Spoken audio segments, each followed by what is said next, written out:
Hello and welcome साथियों, मेरा नाम है दिलबीर सिंह खालसा और आज की क्लास में मैं आप सबका करता हूं स्वागत। दोस्तों, इस क्लास में जो आपके पास 8 तारीख को सेकंड शिफ्ट में पेपर हुआ जेके एसबी जेपीएसआई का, उसके एनालिसिस करेंगे। क्योंकि आप दोस्तों को पता है कि रिसेंटली अभी अभी जो जेके एसबी नोटिफिकेशन निकाली है उसके माध्यम से ये बोला गया है कि जो आपके पास आने वाले शिफ्ट में एग्जामिनेशन है वो एज पर कैलेंडर वही रहेंगी। और जिन दोस्तों का 9 तारीख एग्जामिनेशन था उनके लिए 20 तारीख की डेट दी गई है। आपको हम नोटिफिकेशन दिखाते हैं। देखिए जी, ये नोटिफिकेशन जो अभी अभी जेके एसबी के माध्यम से रिलीज़ की गई है, इसमें बोला गया है कि जो कल की तारीख को 8/12/2022 को हमने नोटिफिकेशन के माध्यम से ये बोला था कि जिन दोस्तों के एग्जामिनेशन 9 दिसंबर 2022 के उनका हमने पोस्टपोन किया था, उनकी नई डेट जो एग्जामिनेशन की है वो आपके पास 20 दिसंबर 2022 दी गई है। साथ में ये भी बोला गया है कि उनके नए एडमिट कार्ड दिए जाएंगे और एडमिट कार्ड के लिए भी डेट जो है मेंशन की गई है। तो इससे ये जाहिर हो रहा है कि आपके आने वाले एग्जामिनेशन जो हैं जिस तारीख पर दिए गए थे उसी तारीख पर उसी समय पर दिए जाएंगे।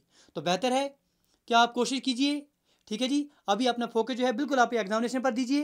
बेहतर तरीके से जो होगा बिल्कुल अच्छे के लिए होगा। तो अच्छे से आप जो है अपने एग्जामिनेशन में प्रिपेयर करके जाइए और बड़े बेहतर तरीके से जो है परफॉर्म कीजिए। तो इसी संबंध में जो प्रीवियस कल के पेपर रह गया था, कल शाम का जो पेपर हुआ था उसका एनालिसिस करेंगे। बड़े बेहतरीन क्वेश्चन उसमें आए थे ताकि आने वाले एग्जामिनेशन में, आने वाली शिफ्ट में आपके पास काम आसान हो जाए। तो चलिए सर सीखते हैं। चलिए जी, बिल्कुल जी, आप कोशिश कीजिए।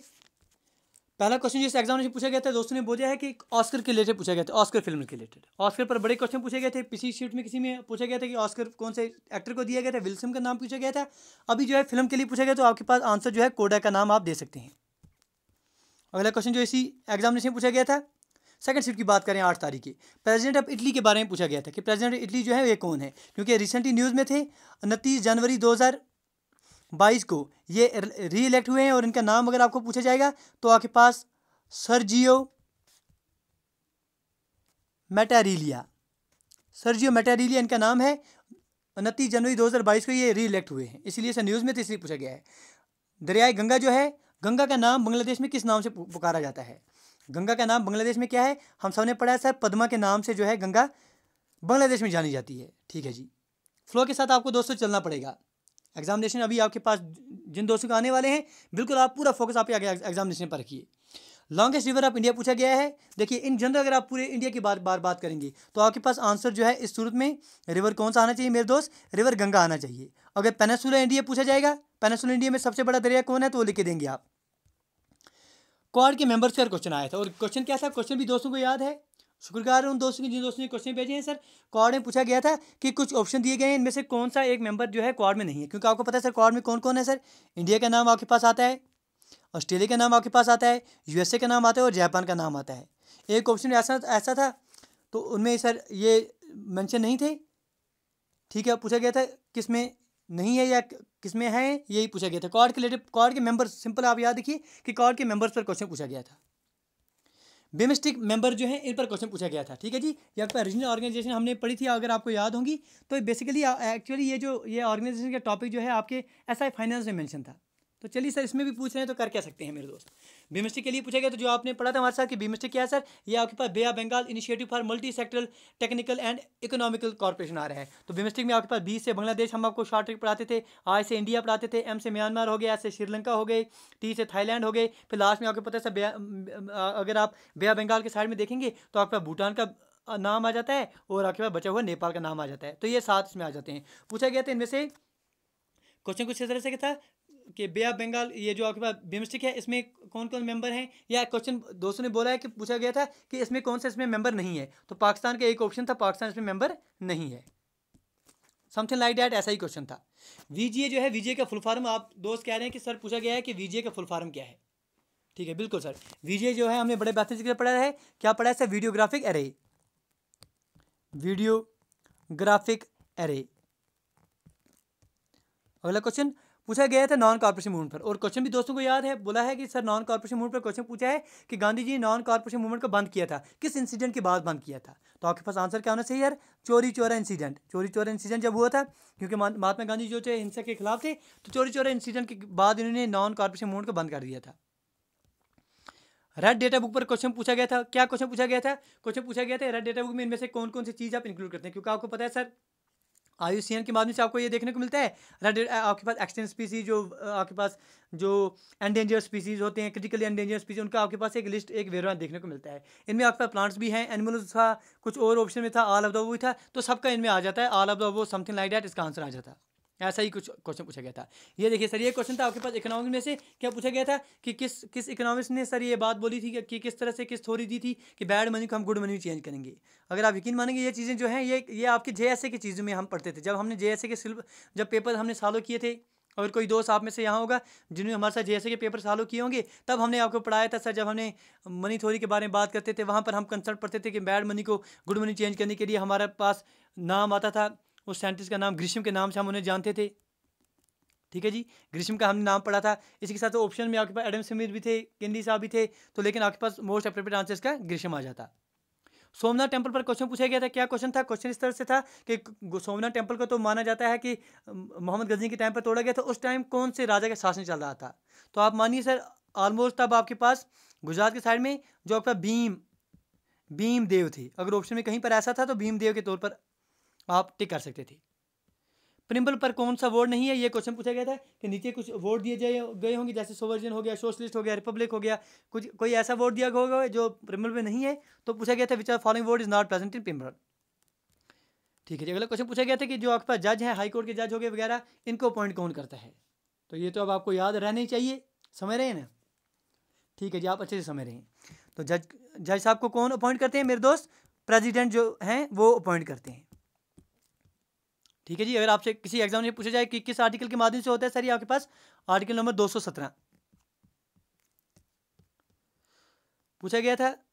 कुछ ऐसा क्वेश्चन बोल रहे हैं दोस्त कि बोला गया था सर, कोई एक वर्ड ऑप्शन दिए गए थे, बोला गया था इनमें से कौन सा ऐसा वर्ड है जो आर्टिकल नंबर 16 में तो मौजूद है लेकिन आर्टिकल नंबर 15 में मौजूद नहीं है। अब ऑप्शन कैसे थे उसी पर ये निर्भर करके आंसर आप दे सकते थे। ठीक है जी, क्वेश्चन नंबर 15 और आपके पास आर्टिकल नंबर 15 और 16 को जोड़ के क्वेश्चन बोला गया था कि which are following word is present in article number 16 but it is not present in article number 15। ये क्वेश्चन था। अगला क्वेश्चन था कि आपके पास जम्मू एंड कश्मीर के जो आपका रीऑर्गेनाइजेशन एक्ट है उसमें सेक्शन नंबर 27 पर बात की गई थी। ठीक है जी, तो सेक्शन नंबर 27 आपने बड़े बेहतर तरीके से ये सारे सेक्शन जो हैं सीखे हुए हैं, पढ़े हुए हैं, तो इन पर क्वेश्चन पूछा गया था। बेसिक क्वेश्चन था कि आर्टिकल 27 जो आपके पास डिस्क्वालिफिकेशन पर बात करते हैं हम, उस पर ये निर्भर था। ठीक है जी, तो डिस्क्वालिफिकेशन के लिए जो आपके पास सेक्शन है उस पर ये क्वेश्चन आया था। आर्टिकल 239A पर कुछ दोस्त बोल रहे हैं कि सर 239A पर क्वेश्चन आया था, तो किस तरह क्वेश्चन हो सकता है? हो सकता है ये पूछा जाए कि आपके पास जो पौंडीचेरी का मॉडल हम जम्मू कश्मीर में फॉलो कर रहे हैं वो किस बेस पर आ रहा है सर? Article number 239A। या ऐसा भी हो सकता है जो आप अपॉइंट करते हैं एडमिनिस्ट्रेटर को, जो आपके पास जिसे आप लेफ्टिनेंट गवर्नर कहते हैं, उसे आप अपॉइंट करते हैं under article number 239A। Section number 14 में आपके पास जो मेंशन किया गया है वो भी इसी के तहत आता है। तो किसी तरह क्वेश्चन आ सकता है, लेकिन 239A पर क्वेश्चन देखने को मिला था। आपके पास जो इंटरपर्सनल स्किल्स थे, कम्युनिकेशन स्किल्स हैं, इस पर बोल रहे हैं दोस्त सर क्वेश्चन जो हैं बिल्कुल बेसिक लेवल के क्वेश्चन पूछे जा रहे हैं। 4 से 5 ऑलमोस्ट क्वेश्चन जो हैं आपके इंटरपर्सनल स्किल पर देखने को मिले हैं, और क्वेश्चन बिल्कुल बेसिक है सर, वर्बल नॉन वर्बल इन टाइप के क्वेश्चन देखने को मिले हैं। शॉर्टकट की F1 पर पूछी गई है, तो F1 किसके लिए हम इस्तेमाल करते हैं सर? हेल्प के लिए इस्तेमाल करते हैं, ये चीज़ पूछी गई है। फाइनेंस इंक्लूजन पर पूछा गया है क्वेश्चन, क्या आप बताइए कि फाइनेंस इंक्लूजन जो है इसके लिए कौन डेटा जो है फराहम करता है? डेटा कौन इसका जो है आपके पास पेश करता है? जैसे हम पढ़ते हैं सर ऑप्शन में नीति आयोग का था, RBI था, समथिंग लाइक डैट। और आपको पता है सर ये जो फाइनेंशियल इंक्लूजन का कंसेप्ट है, ये जो डेटा है ये कौन देता है सर? RBI देता है। इंग्लिश के लिए जो दोस्त बोल रहे हैं सर, बोल रहे हैं कि ऑलमोस्ट सर 7 से 8 लगभग अप्रॉक्सीमेट मानिए आप 7 क्वेश्चन पूछे गए हैं, और बिल्कुल बेसिक क्वेश्चन पूछे गए हैं सर। पजल ये क्या बोलते हैं सर, छोटी सी एक पैसेज भी दी गई थी, उस पर भी एक क्वेश्चन पूछा गया था। और साथ साथ ये भी बोला गया है सर वन वर्ड सब्स्टिट्यूशन के क्वेश्चन से, fill the blanks type question थे, एंटोनिम सिनोनिम टाइप क्वेश्चन थे। मैथ और रीजनिंग के लिए बोला गया है सर, अच्छे खासे क्वेश्चन आपके एग्जामिनेशन में देखने को मिले थे। पाई चार्ट पर क्वेश्चन आया था सर, और पाई चार्ट पर यह भी पता है कि पाई चार्ट पर जो क्वेश्चन आया था वो परसेंटेज बेस्ड था। टेबल बार चार्ट पर एक क्वेश्चन आया था, टेबल बार चार्ट पर जो क्वेश्चन था वो आपके पास किस पर बेस्ड था सर? ये रेशियोज पर बेस्ड था, रेशियो पर बेस्ड ये क्वेश्चन आपके एग्जामिनेशन में देखने को मिला था। सिलॉगिज्म हम बार बार आपको कह रहे हैं सर, अगर आपने सिलॉगिज्म अभी तक भी नहीं पढ़ा है तो आप प्लीज़ सर्च कीजिए सिलॉगिज्म बाय दिलबीर सिंह खालसा। एक छोटी सी वीडियो आ जाएगी, तमाम कंसेप्ट आप सीख जाएंगे, अच्छी बात है। तो सिलॉगिज्म पर मान के चलिए सर 2 से 3 तो मिनिमम क्वेश्चन आपको देखने को मिल रही हैं सिलॉगिज्म पर। मिसिंग नंबर सीरीज, आपके पास जो अल्फाबेटिक सीरीज है, मिसिंग नंबर सीरीज है, इन पर क्वेश्चन देखने को मिले थे। नंबर सीरीज पर क्वेश्चन देखने को मिले थे। जब हमने उनसे बात की कि सर मिसिंग नंबर पर सीरीज से या आपके पास रॉन्ग नंबर सीरीज पर थे, उनका आंसर था कि सर मैक्सिमम क्वेश्चन हमारे पास जो मिसिंग नंबर सीरीज पर थे, और बिल्कुल सर आसान थे, कम समय में निकल रहे थे। स्टेटमेंट और कंक्लूजन बेस्ड क्वेश्चन कुछ देखने को मिले थे, और ये भी बोला गया था सर कि आपके पास सिटिंग अरेंजमेंट पर सर्कुलर सिटिंग अरेंजमेंट दी गई थी, इस पर एक क्वेश्चन आपके पास दिया गया था। अल्फाबेटिक सीरीज पर भी कुछ क्वेश्चन दिए गए थे, ये भी पूछा गया था। ठीक है जी। इसके साथ साथ जो और क्वेश्चन उन्हें भेजे थे वो कुछ इस तरह से हैं सर। पूछा गया था कि आपके पास जो एससीज और एसटीज के लिए, शेड्यूल कास्ट और शेड्यूल ट्राइबल के लिए आपके पास जो एक्ट है वो कब पास हुआ था। तो आपको पता है sir, schedule caste and schedule tribal जो आपका प्रिवेंशन एंड एट्रोसाइटिस का जो एक्ट है वो आपका 1989 में आ रहा है। तो ये आपके पास पूछा गया था, समथिंग लाइक दैट, ये कुछ क्वेश्चन से। ठीक है जी। तो इन क्वेश्चन के माध्यम से उम्मीद करेंगे आपको आइडिया मिल गया होगा कि किस तरह के क्वेश्चन आपके पूछ रहे हैं। फिर से एक बार आपको गुजारिश करेंगे मेरे दोस्त, एग्जामिनेशन चल रहे हैं आपके पास, आप जो है बड़े बेहतर तरीके से इनमें कारकर्दगी दिखाइए। ठीक है, जो कुछ पिछले टाइम से, पिछले दिन से जो बात चल रही है, फिलहाल जो है अभी आप अपने माइंड को बिल्कुल शांत रखिए और पेपर्स में बड़े बेहतर तरीके से प्रिपेयर होकर जाइए। फिर देखते हैं सर क्या होता है, वो मालिक की मर्जी होगी, लेकिन फिलहाल बड़े बेहतर तरीके से आप जो है इन एग्जामिनेशन में अच्छे तरीके से प्रिपेयर होकर जाइए। मिलते हैं अगली वीडियो में। Till then do take your best care. Thank you, thanks a lot for watching.